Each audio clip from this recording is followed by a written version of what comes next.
وہ تمہیں مٹانا چاہے گا، مگر قدرت تمہارے ساتھ ہوگی۔ جس طرح تمہارا آقا حسین زندہ ہے، اسی طرح تم بھی زندہ رہ جاؤ۔ اللہ اکبر۔ یہ پیغام حسین ہے۔ اسی لیے دوستو حضرت محمد علی جوہر نے یہ بڑی سچی بات کہی، قتل حسین اصل میں مرگ یزید ہے۔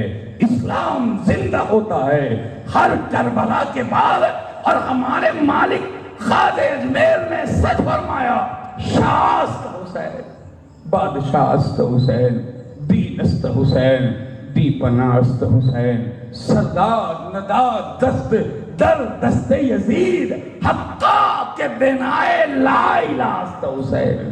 آج بھی ہمارے لیے یہ پیغام ہے کہ ہم دامن حسین کو مضبوطی سے تھام لیں، کسی یزید سے سمجھوتا نہ کریں۔ اگر حسینیت ہم میں زندہ ہے تو نہ کوئی ہمیں مٹا سکتا ہے نہ مٹا سکے گا۔ حق یہ ہے کہ قتل حسین اصل میں مرگ یزید ہے، اسلام زندہ ہوتا ہے ہر کربلا کے بعد۔ وآخر دعوانا ان الحمدللہ۔